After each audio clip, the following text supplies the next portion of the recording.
네, 안녕하세요. 저희는 국제경제학 제3장으로 넘어왔습니다. 오늘 배울 제목은 노동 생산성과 국제무역, 리카도의 무역 모형이에요.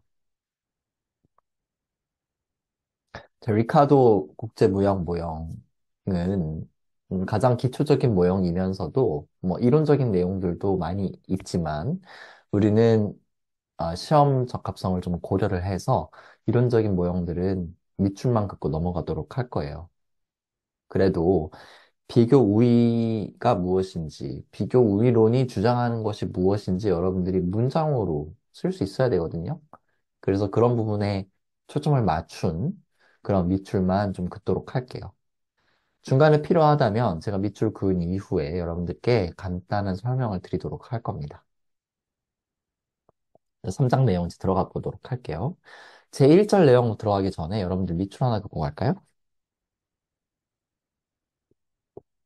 자, 제가 이미 밑줄을 좀 그은 그런 부분이긴 한데요. 요 문장 있죠? 한번 읽어보고 갈게요.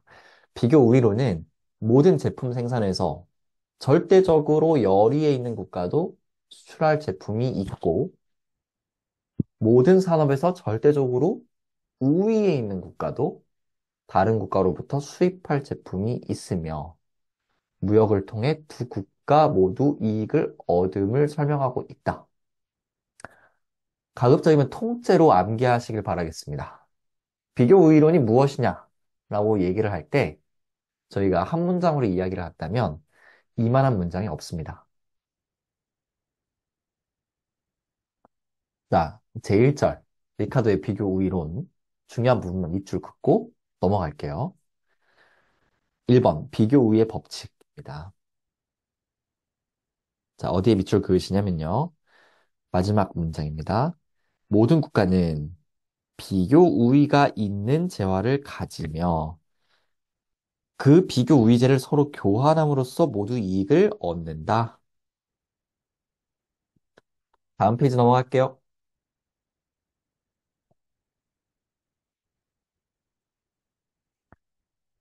그 문장에 밑줄 그으시길 바라겠습니다.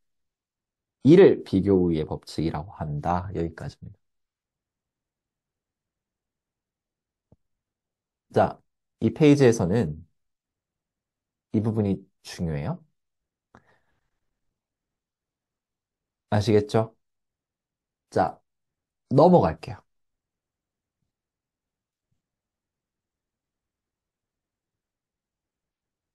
그 다음 페이지 제목, 소제목이 뭐죠?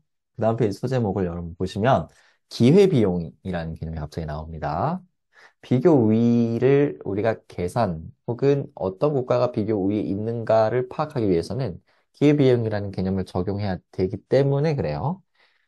여기서도 밑줄 긋고 가겠습니다. 어떤 재화의 기회비용이란 이 재화를 생산하기 위해 포기해야 하는 다른 재화의 양을 말한다. 여기에 밑줄 그으시고요. 여러분들이 복습하실 때 그 이해를 돕기 위해서 밑줄 그을게요. 하나 더 밑줄 긋겠습니다. 리카도 모형에서는 단위 노동 투입량으로 기회비용이 계산되는데 X제 기회비용은 Y제 단위 노동 투입량 분의 X제 단위 노동 투입량으로 계산된다. 밑줄 긋고 넘어가겠습니다.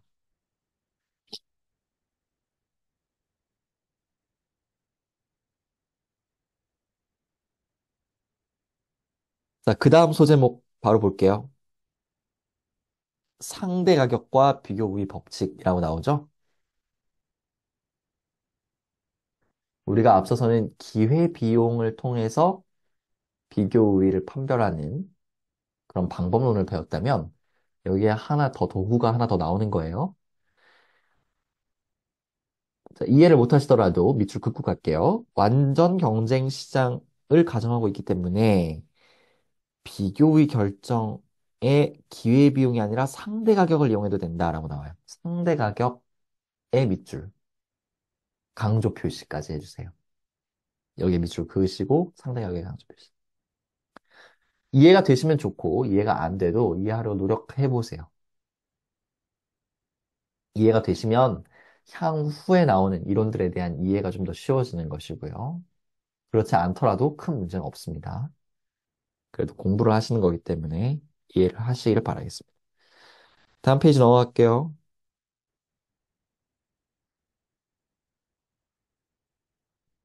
자, 그 다음 소제목, 노동 생산성과 비교의 법칙이라고 나오죠. 앞서 우리는 비교 우위를 기회비용에 의거해서 혹은 상대 가격에 의거해서 근데 또 하나의 방법이 나오고 있습니다. 뭐죠? 비교 우위는 밑줄 노동 생산성의 상대적 차이로도 설명된다. 이는 단위 노동 투입량의 역수는 노동 한 단위로 생산할 수 있는 재화의 양, 즉 노동 생산성이 된다. 여기까지 밑줄 그으시기를 바라겠습니다. 넘어가겠습니다.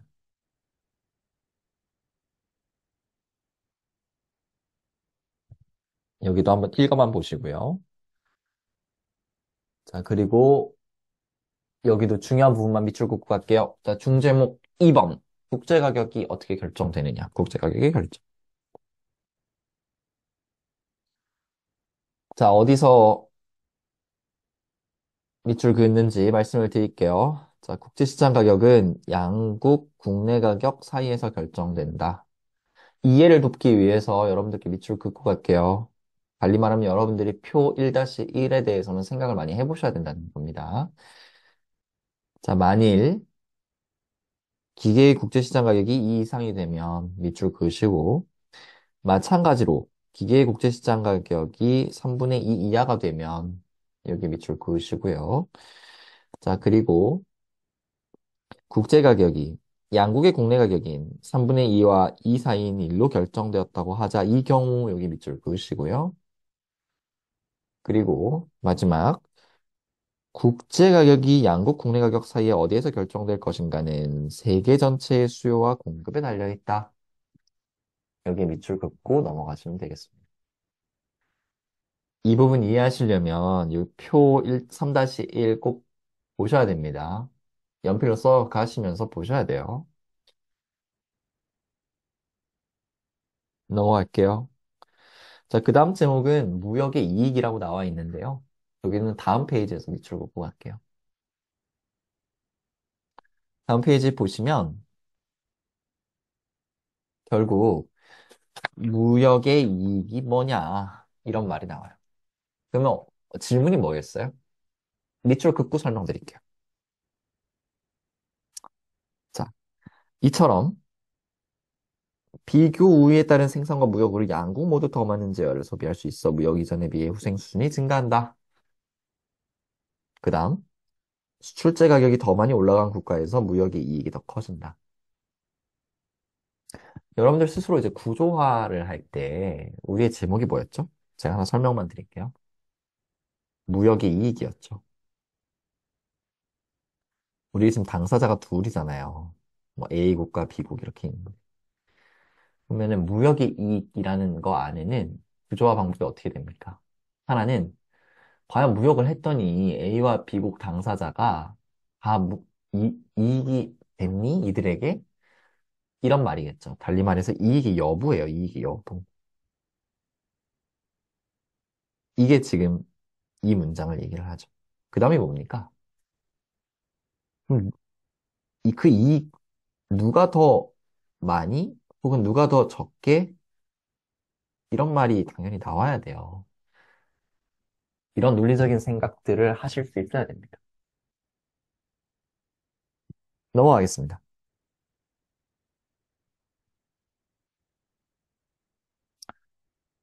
자, 여기 도표를 이용한 뭐 리카도 모형 이렇게 나오는데요. 음, 여러분들이 자세하게 아실 필요는 없는 내용입니다. 특히 어디까지 여러분들이 자세하게 알 필요는 없냐면,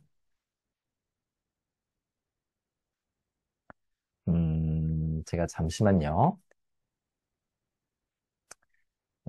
사실 69페이지까지는 여러분들이 뭐 그래프 내용으로 여러분들이 뭐 스스로 설명하실 필요는 없습니다. 그러나 이 내용 역시 우리가 앞서 리카도 모형을 비교의에 의거해서 좀 살펴보았다면 지금 이제 도표를 이용해서 리카도 모형을 설명하려고 하는 거잖아요. 이 내용 역시도 여러분들이 그래도 읽어보셔야 되기 때문에 이래독이기 때문에 중요한 내용만 밑줄만 긋고 넘어갈게요. 자, 설명은 하지 않도록 하겠습니다. 어디에 밑줄 그으시냐면요. 생산 가능 곡선이란 어떤 경제 내의 모든 자원을 효율적으로 이용하여 생산할 수 있는 극대 생산량을 나타내는 곡선이다. 여기에 밑줄 그으시고요.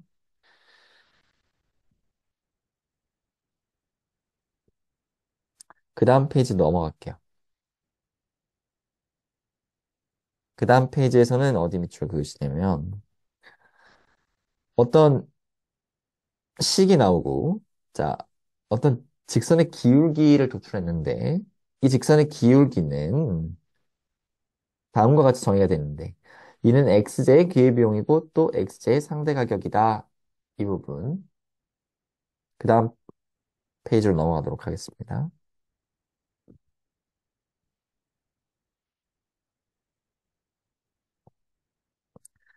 자, 그 다음 페이지에서 밑줄 그으실 부분은 생산 가능 곡선의 기울기 이것은 다시 강조하죠. x의 기회비용이고 x의 상대 가격과 같다. 밑줄 그을게요. 생산 가능 곡선의 기울기를 우리는 한계 전환율이라고 한다. 네, 여기까지 밑줄 긋고 그 다음 무역 패턴 부분에서 또 밑줄 그을게요. 비교 우위는 기회비용의 국가 간 비교에 의해 결정된다. 그 다음에서는 상대 가격을 이용해 두 국가의 무역 패턴을 결정해보자.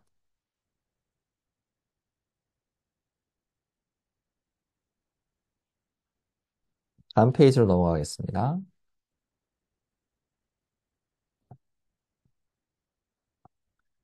다음 페이지 어디에 밑줄 그으시냐면 이는 상대 가격을 이용하든 기회비용을 이용하든 무역 패턴의 결정의 결과는 같아짐을 말해준다.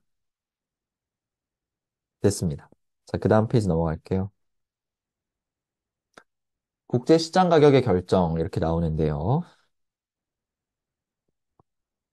밑줄 어디에 그으시냐면 재화의 국제시장 가격이 어떻게 결정되는지 알아보자. 밑줄 그으시고요. 한번 그냥 읽어만 보시면 됩니다. 그 다음 페이지로 넘어갈게요.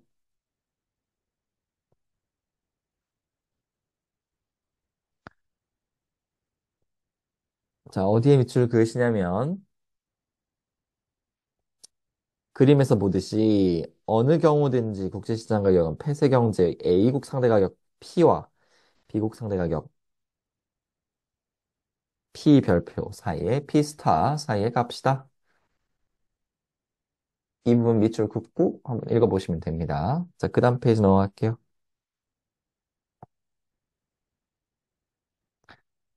무역의 이익 이렇게 나와 있는데요. 자, 이 부분 어디에 밑줄 그으시냐면 페이지 넘어갈게요. 자, 어디에 밑줄 그으시냐면요. 여기에 밑줄 그으십시오. 국제시장에서 자국의 비교부의제 가격 경쟁 가격이 높게 책정될수록 그 국가의 이익이 더 커진다. 네. 자, 그 다음 페이지 넘어갈게요.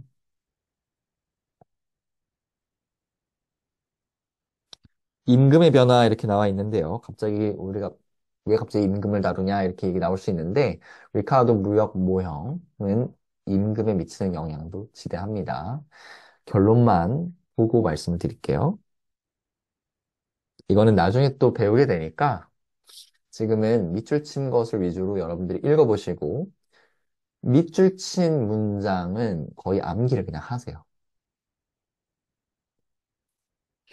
공부를 좀 효과적으로 하기 위해서 그렇게 하시는 게 좋습니다. 자, 말씀드릴게요. 어디 밑줄 그으시냐면 무역 이후 두 국가 모두 임금이 올라가고 또 노동 생산성이 높은 국가일수록 임금 수준이 더 높다. 밑줄. 무역 이후 수출제 가격이 무역 이전보다 올라가므로 임금도 무역 이전보다 올라간다. 그 다음 페이지 넘어갈게요.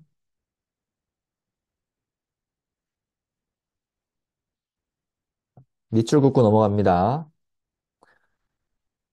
이상의 논의를 요약하면 다음과 같다. 자국의 교역 조건이 개선될수록 자국의 임금 수준이 올라간다.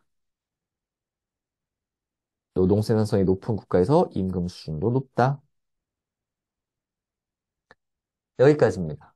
여기까지는 여러분들이 구체적인 어떤 수식, 그래프까지는 이해하지 않으셔도 돼요. 그러나 중요한 것은 제가 밑줄 친 부분에 대해서 그 의미가 뭔지는 이해하셔야 되고 필요하다면 그 결론 정도는 암기는 하고 계셔야 됩니다. 페이지 넘어갈게요. 자, 여기는 말로 설명드리겠습니다. 자, 리카도 모형의 확장이라고 그 다음 절에 나오는데요. 여기 지금 이국 다재화 모형, 다국 이재화 모형 이런 부분들은 저희 시험 범위는 아닙니다. 다만 제가 말씀을 드렸죠.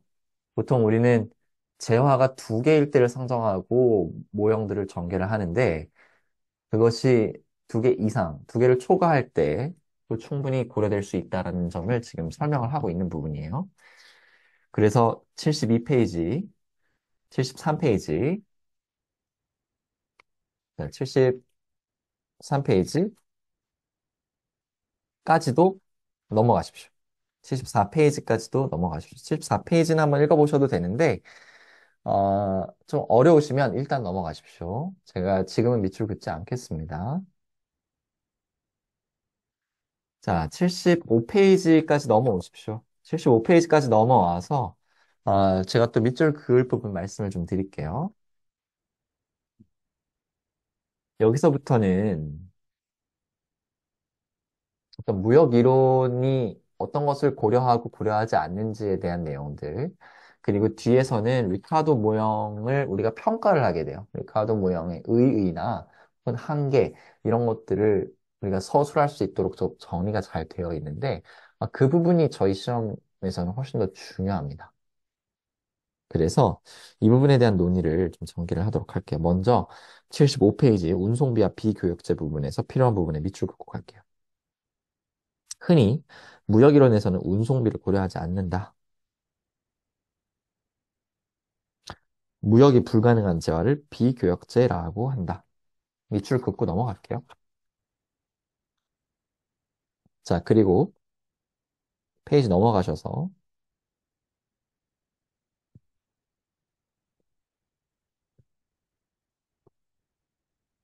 운송비 부담이 큰 서비스재는 대체로 비교역재 특징을 지닌다.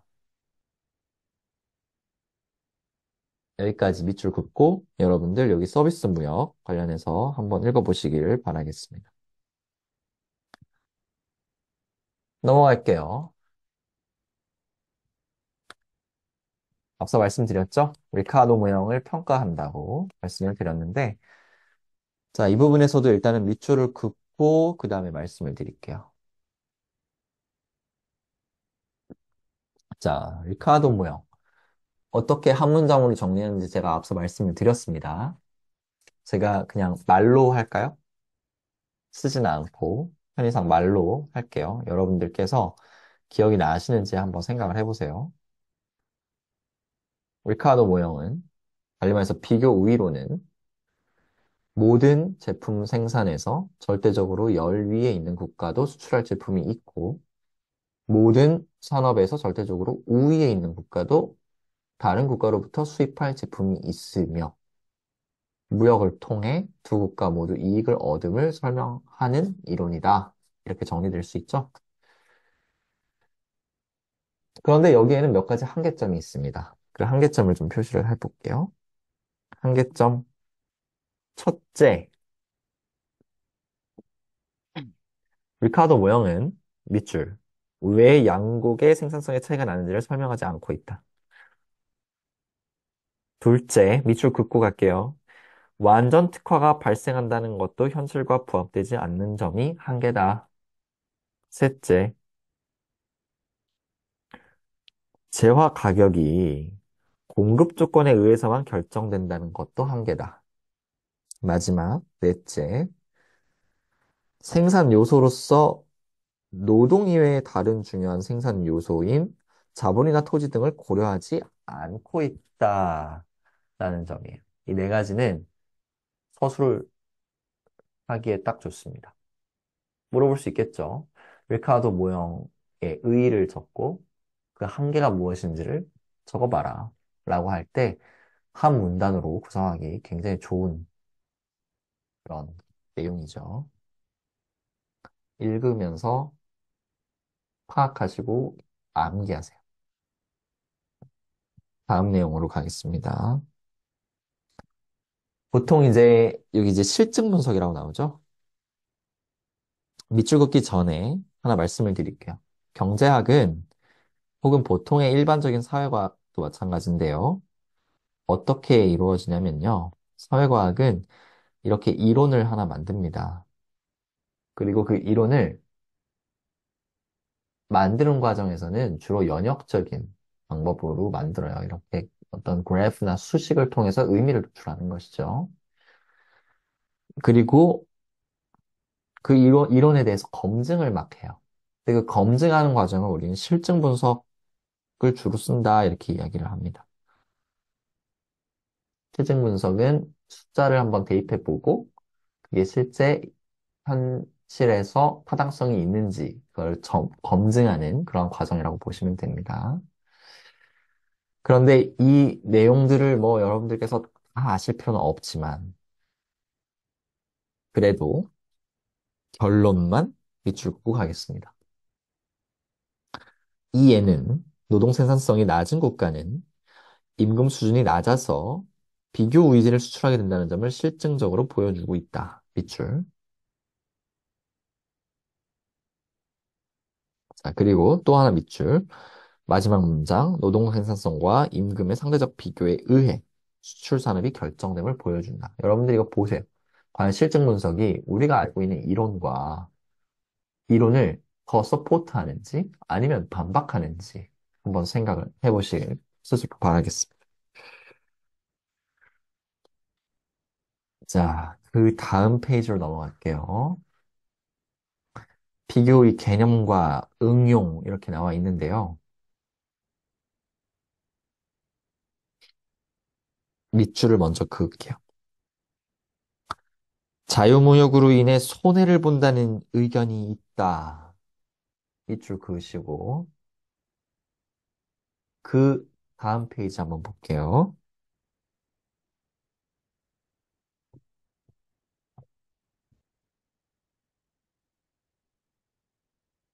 여기에 통째로 밑줄 긋겠습니다. 밑줄. 수입의 확대로 국내 수입 대체 산업이 위축되는 것은 사실이지만 이들 제품을 국산품보다 낮은 가격으로 수입함으로 소비자는 이익을 얻는다. 또 수입 대체 산업이 위축되는 대신 우리가 경쟁력을 갖춘 수출 산업의 생산이 증가하는 이익을 얻는다. 부분적으로는 무역으로 인해 손해를 보는 집단이 있을 수 있지만 국가 전체적으로는 이익이 더 크다. 자, 이 부분 여러분들이 잘 읽어보셔야 되는 부분입니다. 이유가 있는데요. 지금까지는 우리가 대체적으로 그냥 국가가 이익을 얻는다 라는 점에 좀 주목을 했어요. 그리고 어느 국가가 더 이익을 얻는가? 교역에 참가하는 두 국가 중에 어느 국가가 더 이익을 얻는가에 집중을 했는데 지금 여기는 논의를 한 단계 더 진전시키고 있는 것입니다. 뭐라고 하고 있죠? 그 국가 안에서 누가 피해를 보고 누가 이익을 보는지 그리고 그 피해보다 이익이 왜 큰지 이런 얘기들을 하고 있죠? 굉장히 중요합니다. 앞으로 이제 시험 문제에서는 이렇게 나올 수 있다는 것입니다. 무역의 결과 당사자들을 구분해서 무역의 이익과 피해의 여부와 여부를 한번 서술해 보시오. 이렇게 나올 수도 있다라는 거예요.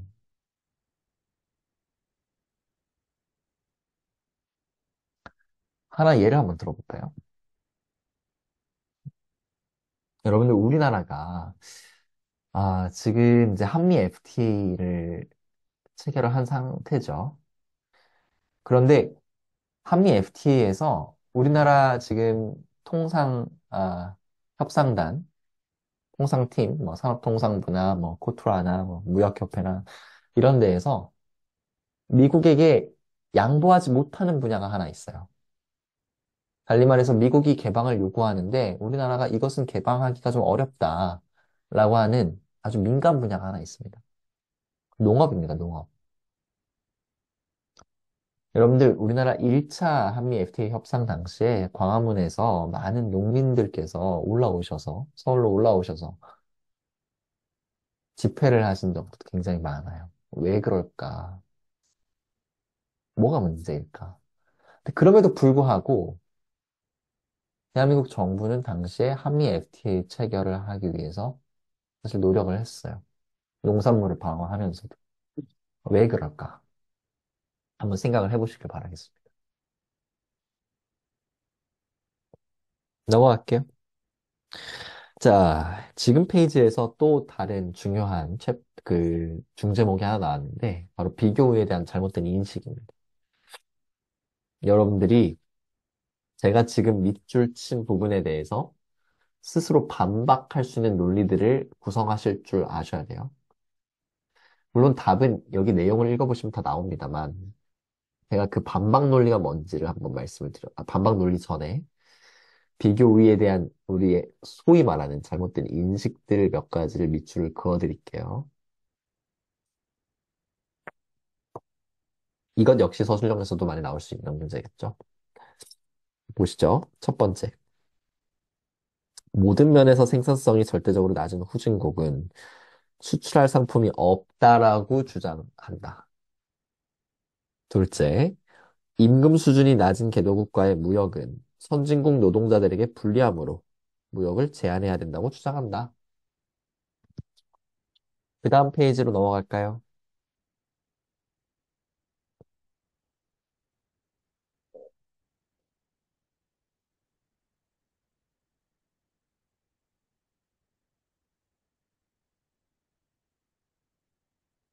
자, 그 다음 페이지 보세요. 3번. 무역은 개발도상국 노동자를 착취하기 때문에 불공평하다고 주장한다. 넷째. 경쟁국의 경제가 성장하면 우리 경제가 쇠퇴할 것이라고 주장한다. 이 네 가지, 소위 말하는 교재에서는 이렇게 표현했죠. 비교에 대한 잘못된 인식에 대해서 여러분들께서 스스로 반박 논리를 한번 만들어 보십시오. 교재에 나와 있지 않은 부분은 여러분들이 뭐 챗GPT라든지 인터넷을 검색을 해서라도 한번 예시까지 한번 찾아보세요. 왜냐하면 전 페이지로 한번 가볼게요. 왜냐하면 앞서 제가 말씀을 드렸던 모든 면에서 생산성이 절대적으로 낮은 후진국은 수출할 상품이 없다고 주장한다. 이렇게 주장을 실질적으로 국가 차원에서 인식을 해서 무역에 참여하지 않은 국가들도 있거든요. 역사적으로 있었습니다. 자, 여기 한번 볼까요? 2번 한번 다시 볼까요? 임금 수준이 낮은 개도국과의 무역은 선진국 노동자들에게 불리함으로 무역을 제한해야 된다고 주장한다. 어디서 많이 본 논리 아닙니까? 음, 누가 이런 주장을 하고 있죠?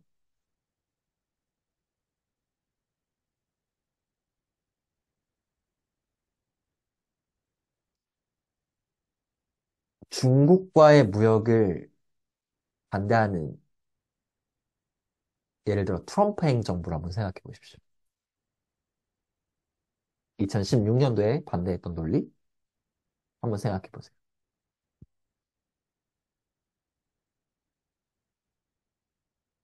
마찬가지로 저희 페이지 다시 한번 넘어왔는데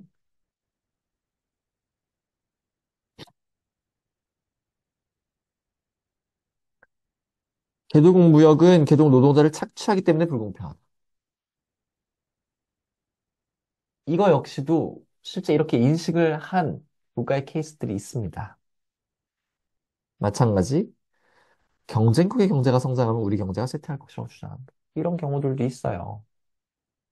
그러나 우리가 이러한 인식들에 대해서 반박 논리를 지니는 것은 적어도 경제학을 공부하는 사람 입장에서 혹은 이 내용을 근거로 여러분들이 일하시게 될 뭐 무역과 통상 분야에 있어서만큼은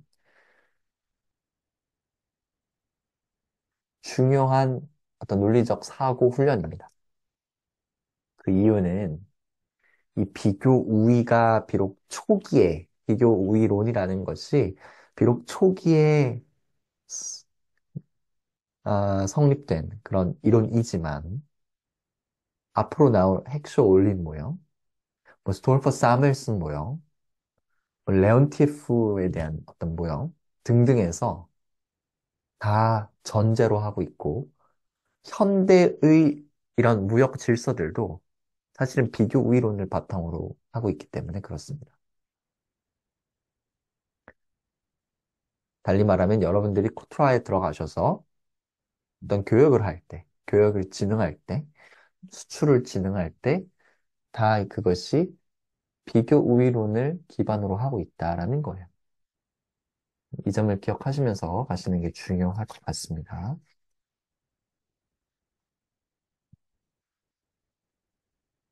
자, 네. 오늘 내용은 여기까지 하고요. 다음 내용 좀 예고를 해드릴게요. 음, 다음 내용은 여러분들 보시면 국제무역 이론에서 만약에 이론적인 부분에서 문제를 하나 내라고 한다면 그리고 거기에서 하나를 뽑는다고 하면 정말 이 모형을 뽑겠다라고 할 때 나오는 바로 핵쇼 올인 모형입니다. 핵쇼 올인 모형을 배울 텐데요. 이 역시도 핵쇼 올인 모형을 이해하기 위해서는 사실 여러분들께서 뭐 이론적인 그래프나 보시면 뭐 이론적인 그래프나 식 등을 많이 보셔야 합니다. 그러나 그 부분 역시도 오늘 저희가 리카도 모형 학습한 거와 같이 깊게 들어가지는 않을 거예요. 그건 이제 미리 말씀을 드리고, 자, 대신에 저희가 조금 집중해서 볼 부분을 먼저 말씀을 드려야지 여러분들께서 비교적, 조금 예습을 하시는 데 좀 도움이 되실 것 같아요. 저희는 어떤 부분에 좀 많이 볼 거냐면, 94쪽에서 100쪽까지의 내용들. 비록 그래프들이 많이 있지만 사실 숫자 계산 등이 포함되지는 않거든요. 내용을 이해하는 데는 도움이 될 거고, 그리고 뭐 104쪽부터 104쪽부터 112쪽까지 나와 있는 어떤 평가 부분, 액션 올린 이론을 경험적으로 분석했을 때 나왔던 이유들, 그런 논리들이 무엇이 있는지를 좀 보는 데에 주목해서 수업을 하도록 하겠습니다. 아, 참고로 하나 말씀을 좀 드리면 여기 핵쇼 올린 정리 같은 경우는 시험에 출제될 가능성도 상당히 높지만 필요에 따라서는 그 결론을 설명하기 위해서 그래프를 그려야 할 수도 있습니다.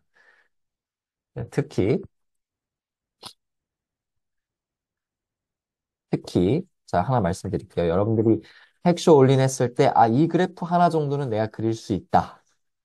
그, 그 정도는 있어야 돼요. 그걸 말씀을 드릴게요. 그게 뭔지. 그 그래프가 바로 음, 그 그래프가 바로 98쪽에 있는 그림 4-8이에요. 이 그래프 정도는 그리실 줄 아셔야 됩니다. 아시겠죠? 자, 여기까지 예고를, 자, 여기로 보여드리는 게 낫겠네요. 네, 요 그래프 정도는 그리실 수 있어야 돼요. 자, 여기까지 예고를 하고 오늘 수업 여기서 마치겠습니다.